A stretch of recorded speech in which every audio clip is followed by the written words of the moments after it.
All right, as expected, the wheels continue to spin right here on Cubs 360 off-season edition, and today is the day. Pull up a chair, come on in, because we have news to bring to you. I'm Cole Wright, alongside our Marquee Sports Network contributor. He is the one and only Bruce Levine, and with qualifying offers being issued, one has indeed been accepted at $22 million and a little bit of change. Shota Imanaga, he's back with the Chicago Cubs. Your initial reaction, Bruce? Well, initial reaction is, it's a guarantee of a veteran pitcher giving you innings. He's always done that. Last year he had the injury to the hamstring. He was out for 6 weeks. But this guy, throughout his career in Japan, he's been pitching 15 years. So he knows what he's doing out there. He's hard to hit. We know about the home run factor, fact that, that was ticked up quite a bit last year compared to the innings pitch. Yeah. So that's the one factor. But giving up base hits, batting average, he's a very good pitcher, a veteran guy that you can count on. So I think that they're back, happy that he is back. Okay. Number two, it solidifies their starting pitching. They can go out and move ahead, knowing that they're solidified with at least 4 or 5 starting pitchers going into the season. Okay, we'll get to the nuts and bolts of the rotation. You did see that there was an uptick in home runs and a downtick in velocity. So how surprised are you that Shota Imanaga did not go out and test those waters, and he did accept the offer? Well, there's a couple things here. Number one, the looming work stoppage that can happen in 2027. So, the temperature in the market, it was a little bit light as far as long-term deals.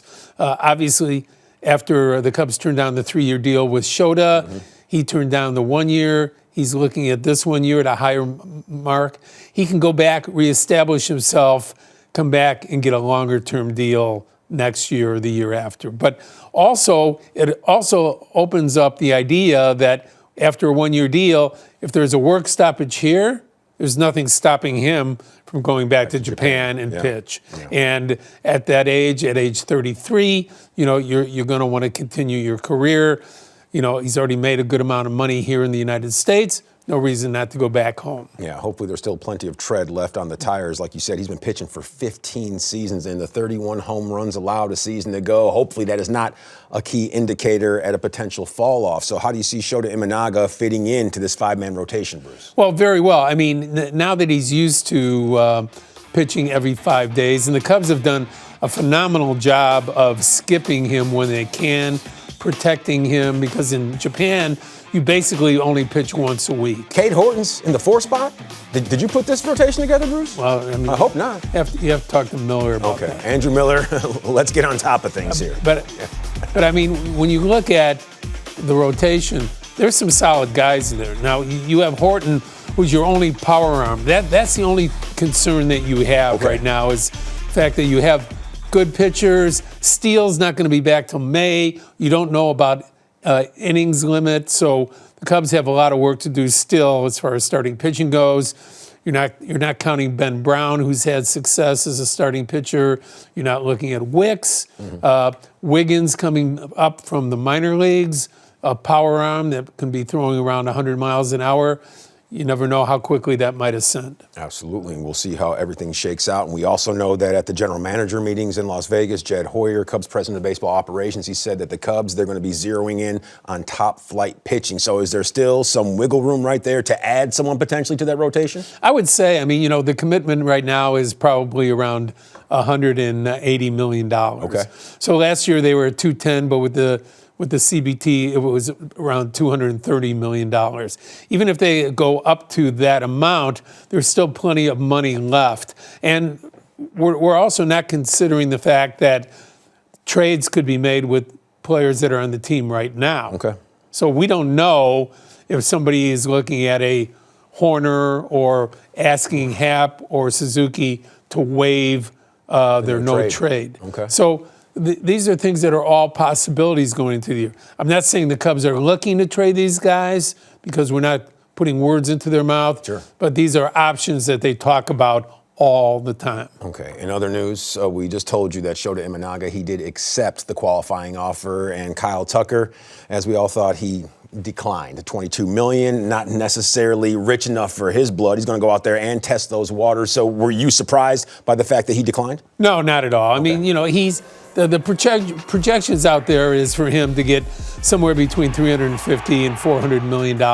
Is he cut from that kind of cloth? Not to disparage anything that Kyle Tucker brings to the table, but you see, obviously Shohei Ohtani. Does he want that money? Is that what you're saying? Why would he not? But is there a team that's really going to pay him? I mean, I know there's injuries that seem to crop up year after year. However, the numbers, when he's healthy, he's a damage dealer. The smart money is on the Dodgers always, okay? They have a lot of money. Yeah, and believe it or not, they don't think they have enough offense, right? So even with some of the greatest players now and maybe some in history, they still don't think they have enough. So for Tucker, a contract for the Dodgers, not a big deal. You always look at the Yankees. You always look at Toronto is a team that is being talked about a lot when it comes to Tucker. Okay, now there's a potential comp pick if Kyle Tucker does decide to close that door with Chicago Cubs and sign elsewhere. And taking a look at some of those compensatory picks, there's MVPs littered right here. You see Mike Trout, Aaron Judge, Matt Olson. A lot of people saying that he could be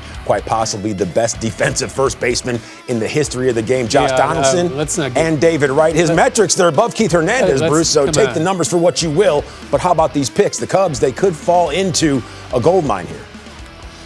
They might, but again, keep in mind through history, from 2012 when they started with this type of draft compensation, there's only been 14 in history that have taken it. So to get drafts like that, good luck. I mean, I hope you do. Cubs hope they do, but certainly it's a roadblock for the player, right? That's the risk for a guy that's a marginal player that's looking to get big money from somewhere else, because teams are very reticent to give up any top picks these days. I mean, it's the currency that really drives Major League Baseball young players right now. All right, we're going to find out. Will Kyle Tucker be able to dip his toes into those Shohei Ohtani and Juan Soto waters? They are very rich waters at this current time. Only time will tell. We'll find out, but there's still more to get to right here on Cubs 360, because next on deck, a deeper dive into arbitration.